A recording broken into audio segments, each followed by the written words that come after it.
Joshua 6-ാം അധ്യായം. ജെറിക്കോയുടെ പതനം. Israel ജനത്തെ ഭയന്ന് ജെറിക്കോ പട്ടണം അടച്ച് ഭദ്രമാക്കിയിരുന്നു.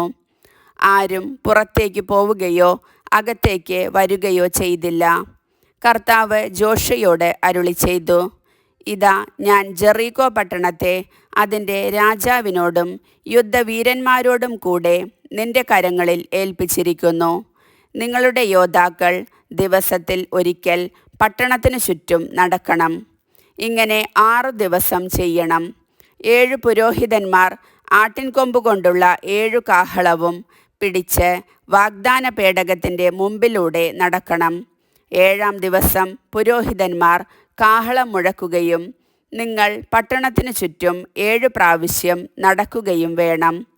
അവർ കാഹളം മുഴക്കുന്നത് കേൾക്കുമ്പോൾ നിങ്ങൾ ആർത്തട്ടഹസിക്കണം. അപ്പോൾ പട്ടണത്തിൻ്റെ മതിൽ നിലം പതിക്കും.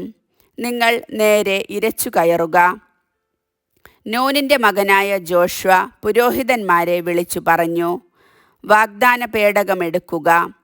7 പുരോഹിതന്മാർ കർത്താവിൻ്റെ പേടകത്തിൻ്റെ മുൻപിൽ ആട്ടിൻകൊമ്പ് കൊണ്ടുള്ള 7 കാഹളം പിടിച്ചുകൊണ്ടു നിൽക്കട്ടെ. അവൻ ജനത്തോട് പറഞ്ഞു, മുന്നോട്ട് പോകുവിൻ, പട്ടണത്തിനു ചുറ്റും നടക്കുവിൻ. ആയുധധാരികൾ കർത്താവിൻ്റെ പേടകത്തിന് മുൻപിൽ നടക്കട്ടെ. ജോഷുവ കൽപ്പിച്ചതുപോലെ 7 പുരോഹിതന്മാർ ആട്ടിൻകൊമ്പ് കൊണ്ടുള്ള കാഹളം മുഴക്കിക്കൊണ്ട് കർത്താവിൻ്റെ മുൻപിൽ നടന്നു. കർത്താവിൻ്റെ വാഗ്ദാന പേടകം അവർക്കു പിന്നാലെ ഉണ്ടായിരുന്നു. ആയുധധാരികൾ കാഹളം മുഴക്കുന്ന പുരോഹിതന്മാരുടെ മുൻപിലും ബാക്കിയുള്ളവർ വാഗ്ദാന പേടകത്തിൻ്റെ പിന്നിലും നടന്നു. കാഹളധ്വനി സദാ മുഴങ്ങിക്കൊണ്ടിരുന്നു. കൽപ്പന കിട്ടുന്നതുവരെ അട്ടഹസിക്കുകയോ ശബ്ദിക്കുകയോ അരുതെന്നും കൽപ്പിക്കുമ്പോൾ അട്ടഹസിക്കണമെന്നും ജോഷുവ ജനത്തോട് പറഞ്ഞു. അങ്ങനെ കർത്താവിൻ്റെ പേടകം പട്ടണത്തിന് 1 പ്രാവശ്യം പ്രദക്ഷിണം വച്ചു. അവർ പാളയത്തിലേക്ക് മടങ്ങി രാത്രി കഴിച്ചു. പിറ്റേ ദിവസം അതിരാവിലെ ജോഷുവ ഉണർന്നു. പുരോഹിതന്മാർ കർത്താവിൻ്റെ പേടകം എടുത്തു. 7 പുരോഹിതന്മാർ ആട്ടിൻകൊമ്പ് കൊണ്ടുള്ള 7 കാഹളങ്ങൾ സദാ മുഴക്കിക്കൊണ്ട് കർത്താവിൻ്റെ പേടകത്തിനു മുൻപേ നടന്നു. ആയുധധാരികൾ അവർക്കു മുൻപേയും ബാക്കിയുള്ളവർ വാഗ്ദാന പേടകത്തിൻ്റെ പിമ്പേയും നടന്നു. കാഹളധ്വനി സദാ മുഴങ്ങിക്കൊണ്ടിരുന്നു.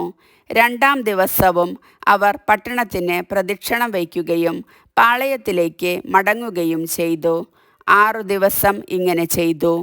7-ാം ദിവസം അതിരാവിലെ ഉണർന്ന് ആദ്യത്തേതുപോലെ 7 പ്രാവശ്യം അവർ പ്രദക്ഷിണം വച്ചു. അന്നു മാത്രമേ 7 പ്രാവശ്യം പ്രദക്ഷിണം വച്ചുള്ളൂ. 7-ാം പ്രാവശ്യം പുരോഹിതന്മാർ കാഹളം മുഴക്കിയപ്പോൾ ജോഷുവ ജനത്തോട് പറഞ്ഞു, അട്ടഹസിക്കുവിൻ, ഈ പട്ടണം കർത്താവ് നിങ്ങൾക്ക് നൽകിയിരിക്കുന്നു.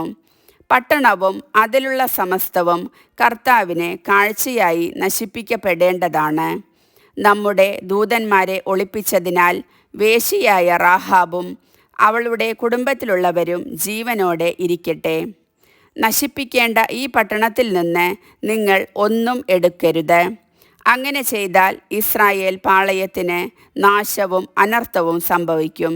എന്നാൽ വെള്ളിയും സ്വർണവും പിച്ചളയും ഇരുമ്പും കൊണ്ട് നിർമ്മിതമായ പാത്രങ്ങൾ കർത്താവിന് വിശുദ്ധമാണ്.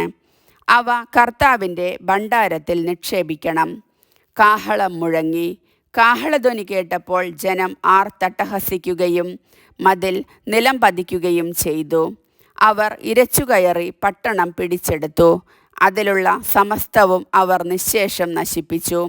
പുരുഷന്മാരെയും സ്ത്രീകളെയും കുട്ടികളെയും വൃദ്ധന്മാരെയും ആടുമാടുകളെയും കഴുതകളെയും അവർ വാളിനിരയാക്കി. ദേശനിരീക്ഷണത്തിന് പോയ ഇരുവരോടും ജോഷുവ പറഞ്ഞു, നിങ്ങൾ ആ വേശ്യയുടെ വീട്ടിൽ ചെന്ന് അവളോട് സത്യം ചെയ്തിരുന്നത് പോലെ അവളെയും കുടുംബാംഗങ്ങളെയും പുറത്തു കൊണ്ടുവരുവിൻ. ആ യുവാക്കൾ അവിടെ ചെന്ന് റാഹാബിനെയും അവളുടെ മാതാപിതാക്കളെയും സഹോദരരെയും ബന്ധുജനങ്ങളെയും കൊണ്ടുവന്ന് ഇസ്രായേൽ പാളയത്തിന് പുറത്ത് താമസിപ്പിച്ചു. പിന്നീട് അവർ ആ പട്ടണവും അതിലുള്ള സമസ്തവും അഗ്നിക്കിരയാക്കി.